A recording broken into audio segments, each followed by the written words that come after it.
Hello friends, एक बार फिर से स्वागत है आप सभी का हमारे यूट्यूब चैनल पे। तो आज हम पढ़ेंगे इंपॉर्टेंस ऑफ एटमॉस्फेरिक प्रेशर। मतलब कि हमारे लिए एटमॉस्फेरिक प्रेशर क्यों जरूरी है वो समझेंगे।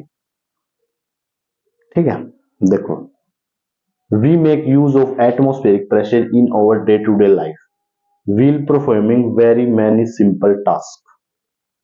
बहुत सारे काम हम अपनी डेली लाइफ में ऐसे करते हैं जिसमें एटमॉस्फेरिक प्रेशर बहुत जरूरी होता है। जैसे कि हम किसी भी लिक्विड को जब स्ट्रो की मदद से सक करते हैं तो स्ट्रो के अंदर लो प्रेशर क्रिएट हो जाता है और जो पानी की सरफेस पे एयर प्रेशर लग रहा है वो ज्यादा हो जाता है और पानी को जबरदस्ती स्ट्रो के अंदर से होकर के हमारे मुंह तक जाना होता है और हम लिक्विड को पी पाते हैं। देखो,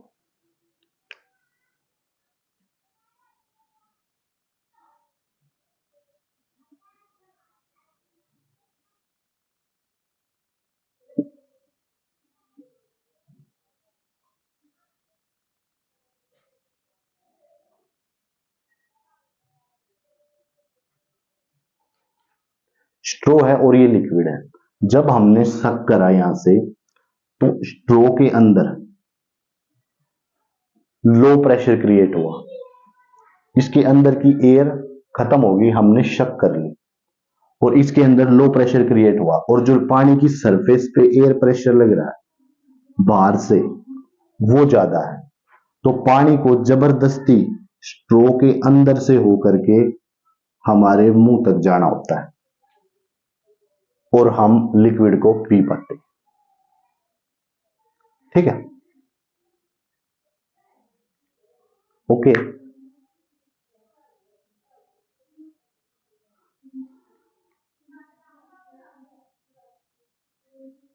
ओके, ठीक है।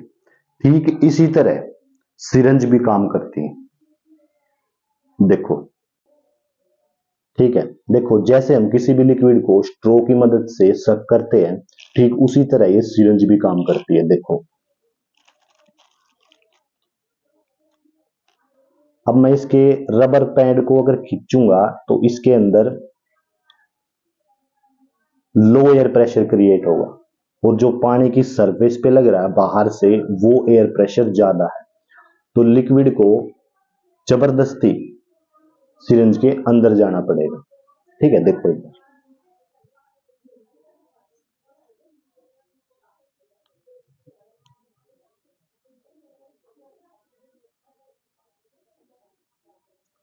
ठीक है, देखो इसमें से ठीक इसी तरह हम भी लिक्विड को पी पाते हैं। ओके, तो देखा आप लोगों ने इंपॉर्टेंस ऑफ एटमॉस्फेरिक प्रेशर, क्यों जरूरी है हमारे लिए एटमॉस्फेरिक प्रेशर। ठीक है, और भी बहुत सारे एग्जांपल है जैसे कि रबर शकर है, देखा ही होगा।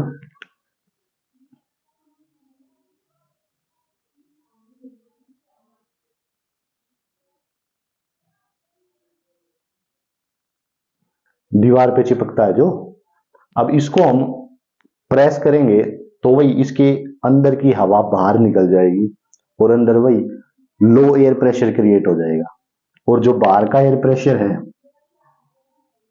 वो ज्यादा हो जाता है तो ये दीवार पे चिपके रह जाता है। ठीक है, समझ में आया कैसे हम लिक्विड को शक कर पाते हैं स्ट्रो की मदद से। आओ एक एक्टिविटी और देखते हैं। ओके, यहाँ पे देखो, बैलून के अंदर जो एयर प्रेजेंट है वो पानी की सरफेस पे ज्यादा एयर प्रेशर लगा रही है और पानी को जबरदस्ती स्ट्रो के अंदर से होकर के बाहर निकलना पड़ रहा है। देखो,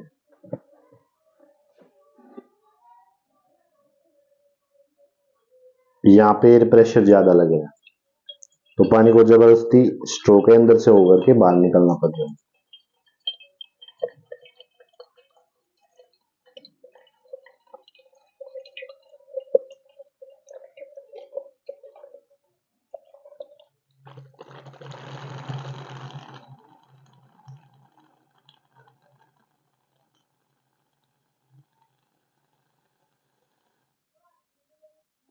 ओके ओके, अब देखो यहाँ पे भी वही हो रहा है। देखो,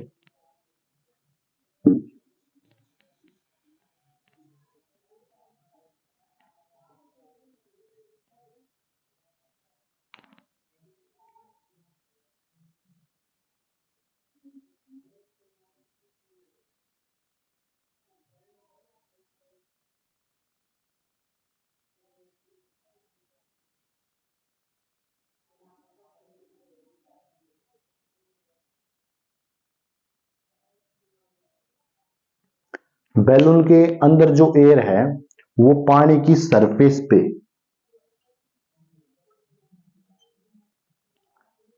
एयर प्रेशर लगा रही है, ठीक है, और पानी स्ट्रो के अंदर से बाहर निकल रहा है। ओके, ठीक है। और एक बात देखो, मैंने आप लोगों को पिछली वीडियो में ये बताया था कि जहां पे टेम्परेचर ज्यादा होता है वहां पे एटमॉस्फेरिक प्रेशर कम लगता है ना। एक बार इसके भी हाफ पे और एक एक्टिविटी देखते हैं लास्ट। ओके, देखो। ओके, देखो भाई, मैंने आप लोगों को बताया था जहां पे टेम्परेचर ज्यादा होता है वहां पे एयर प्रेशर कम लगता है। तो आओ एक बार गर्म पानी से इस बोतल के अंदर लो प्रेशर क्रिएट करते हैं।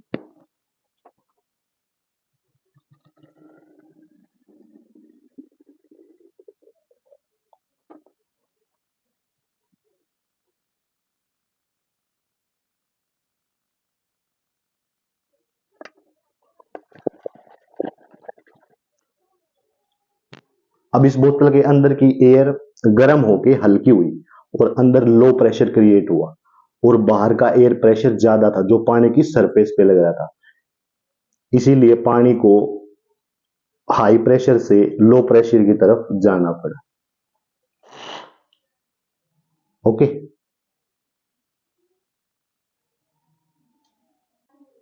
ठीक है भाई।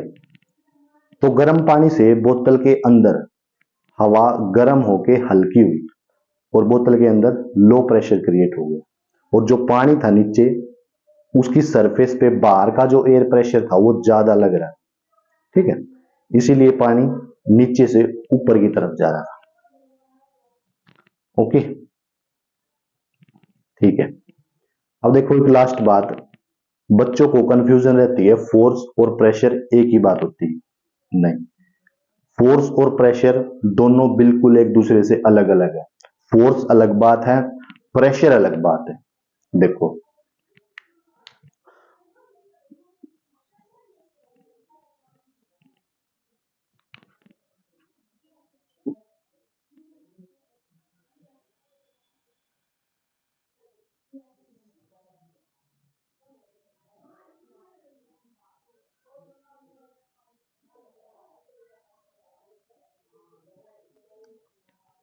फोर्स होती है किसी ऑब्जेक्ट पे पुश या पुल करना, ठीक है, और प्रेशर अलग बात है। देखो,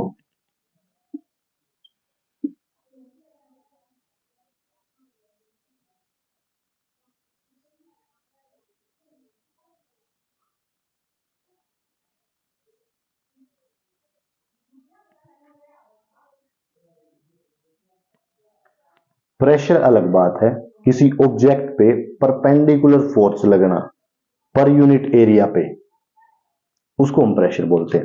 मतलब कि इस एरिया पे जितनी फोर्स लग रही है उसको हम प्रेशर बोलते हैं, ठीक है। और यूनिट में भी अलग है। अब फोर्स की यूनिट होती है न्यूटन और प्रेशर की यूनिट होती है न्यूटन पर मीटर स्क्वायर या फिर पास्कल। ओके, अब बधाई हो, ये चैप्टर खत्म हो गया। ओके, आशा करता हूं सब समझ में आया होगा। ठीक है, जिसके नहीं समझ में आया कमेंट कर सकते हो आप लोग। तो ओके, बाय बाय।